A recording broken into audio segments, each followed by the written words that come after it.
हिंदुस्तान, कैसे हैं आप लोग। मैं सुमन पांडे आज बस यही कहूंगी कि जिंदगी हार गई, एक बार फिर से जिंदगी हार गई। 20 मार्च को निर्भया को लगभग 7.25 साल के बाद इंसाफ मिला था। उसके कातिलों को फांसी की सजा मिली थी और उस वक्त कहीं ना कहीं हमें एक उम्मीद थी कि अब हमारे भारत की बेटियां, औरतें, बच्चियां सेफ हैं, पर नहीं, बिल्कुल भी सेफ नहीं है। एक 19 साल की मासूम बच्ची मनीषा के साथ बेरहमी तरीके से 4 लोगों ने इस तरीके का अपराध किया। उसका जीभ काट दिया, उसके स्पाइनल कॉर्ड, उसकी पीठ की हड्डियां, उसके रिब केज, सब कुछ कुचल दिया गया। उसके साथ जबरदस्ती की गई। 14 सितंबर की यह घटना है। 8 दिन तक कोई एफआईआर दर्ज नहीं होती है, 8 दिन तक कोई सुनवाई नहीं होती है और पूछे जाने पर अलग अलग किस्से बनकर आते हैं। आज वो बच्ची हमारे साथ नहीं है, आज उसने अपनी सांसें खत्म कर दी है। सारे दर्द से वो आजाद होकर चीखते चिल्लाते हुए चली गई, पर उसके लिए अभी तक कोई सुनवाई नहीं। 8 दिन के बाद उसका रिपोर्ट आता है। 8 दिन में तो वैसे भी उसके स्पर्म डिस्ट्रॉय हो जाएंगे, उस हत्यारों के, उस दरिंदे राक्षसों के, और बोला जाता है कि उसके साथ कोई रेप नहीं हुआ। पर कहां गई इंसानियत। दुख की बात है कि इस वक्त भी कुछ लोग राजनीति की रोटी सेक रहे हैं। दुख की बात है कि इस वक्त भी अभी इस तरीके के किस्से उठ रहे हैं कि वो एक दलित की बेटी थी। अपर कास्ट, लोअर कास्ट, राजनीति, पॉलिटिक्स, ये खेला जा रहा है। पर उस लड़की का, उस बच्ची के दर्द का क्या कितने दर्द हुए होंगे जब उसके जीभ काटे होंगे। कितना दर्द हुआ होगा जब 4 लोगों ने मिलकर उसके साथ जबरदस्ती की होगी। कितना दर्द हुआ होगा उस लड़की को, उस बच्ची को। मैं भी एक औरत हूं और हर कोई एक औरत इस लड़की का, इस बच्ची का दर्द समझ सकता है।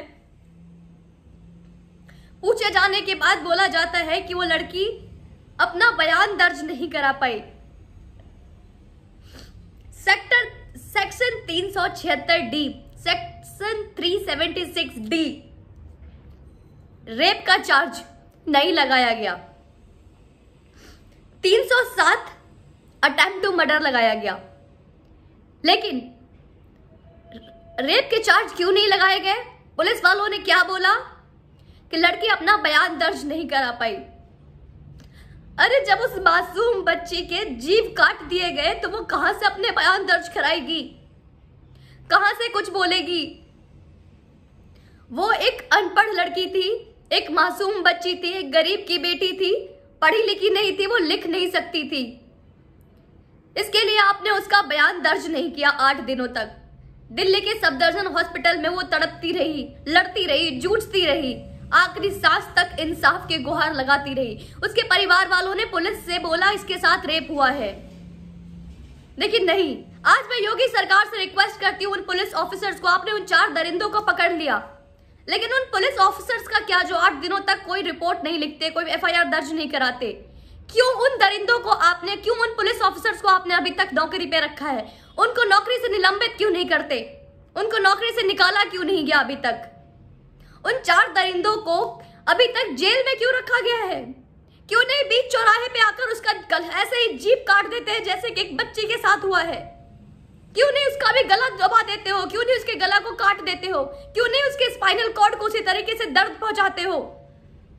क्यों नहीं उसके प्राइवेट पार्ट को बेरहमी से बीच सड़क पे तोड़ देते हो, काट देते हो, फाड़ देते हो? आखिर कब तक एक बच्ची, एक लड़की, एक औरत के साथ ऐसा होता रहेगा? आखिर कब तक? क्या कसूर था उस बच्ची का? दोस्तों, मेरे भाइयों, मेरे बहनों, मैं आपको बताऊं उनके ऊपर क्या चार्ज लगे। एक रेप के चार्ज नहीं लगे क्योंकि लड़की बयान दर्ज नहीं करा पाई। पोस्टमार्टम में 8 दिन के बाद ऐसा कुछ बचा नहीं, सब डिस्ट्रॉय हो गया। तो कहते हैं लड़की के साथ रेप नहीं हुआ, बच्ची के साथ रेप नहीं हुआ। एक से ज्यादा लोग थे इसलिए सेक्शन 34 लगाए गए। छेड़खानी का मामला था, सेक्शन 354 लगाए गए। क्योंकि वो दलित समाज की बेटी है इसलिए SC ST एक्ट लगाए गए। इस तरीके के एक्ट उस लड़की के किस काम के?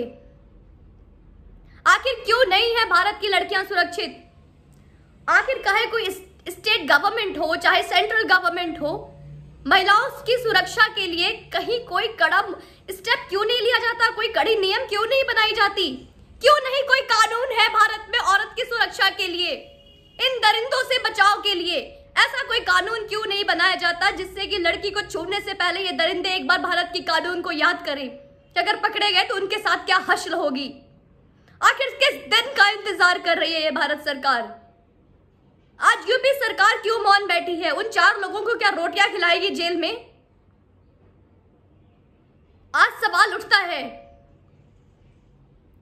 और जो लोग राजनीति रोटी सेक रहे हैं, हिंदू, मुस्लिम, दलित, स्वर्ण जाति, ये सब जो खेल रहे हैं, मैं रिक्वेस्ट करूंगी इस वक्त ये सब ना करो। उच्च कोटि, स्वर्ण कोटि, लो कास्ट, अपर कास्ट बंद कर दे ये सब। चाहे वो एक हिंदू की बच्ची हो, मुसलमान की बच्ची हो, दलित की बच्ची हो, एक लड़की के साथ क्या हुआ वो देखे, इतना जघन्य अपराध हुआ है उसके साथ वो देखे। बंद कर दे, ये राजनीति खेलना बंद कर दे। इस वक्त एकजुट होकर उस लड़की के इंसाफ की गुहार लगाए, कम से कम किसी और के साथ फिर से ना हो।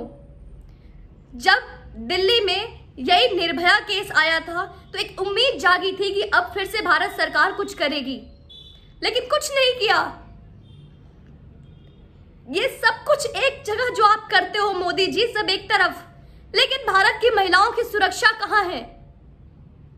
योगी सरकार इस तरीके के स्वर्ण जाति, अपर कास्ट, लोअर कास्ट पे आप बिलीव नहीं करते हो। हमारे लिए विकास दुबे इसका एक बहुत जीता जागता उदाहरण है कि विकास दुबे को भी आपने बीच चौराहे पे मारा। लेकिन ये 4 जो रेपिस्ट है जिन्होंने इतना घिनौना अपराध किया, उनके साथ क्या करेंगे आप? जेल में बंद करेंगे? सेक्शन सेक्शन खेलना उसके साथ? नए नए मुद्दे, नए नई चीजें, नए नए कोर्ट, नए नए धाराएं निकलती रहेंगी। लेकिन उस बच्ची का क्या? उसको इंसाफ कैसे मिलेगा? मैं, आप या मुझे जितनी भी लड़कियां सुन रही हैं, भारत की महिलाएं, विश्व की महिलाएं, उस दर्द की कल्पना कर सकती है जिस दर्द से मनीषा गुजरी होगी। उस दर्द की कल्पना हम कर सकते हैं। हमें मनीषा के लिए इंसाफ चाहिए। वो घटिया पुलिस ऑफिसर्स जिन्होंने 8 दिन तक बयान दर्ज नहीं किया, उनको नौकरी से निकाला जाए। उन 4 रेपिस्ट को बीच रोड पे लाके वही दर्द दिया जाए जिससे कि उनको पता चले कि वो बच्ची किस दर्द से तड़पी होगी। और कोई ऐसी कड़ी नियम बनाया जाए जो कि भारत की महिलाएं सुरक्षित हो। आखिर कब तक मैं आप लोगों से निवेदन करूंगी, अभी ये राजनीति की रोटियां सेकना बंद करें सब आपस में। जितने भी राजनीतिक दल हैं, अभी कम से कम इंसानियत के लिए, उस बच्ची के लिए आवाज उठाएं। एकजुट होकर उन रेपिस्ट के लिए कोई कड़ी से कड़ी एक सजा लाए और भारत की महिलाएं सुरक्षित हो, इसके लिए कोई नियम बनाया जाए। जय हिंद। Justice for Manisha Chaudhary. जय हिंद।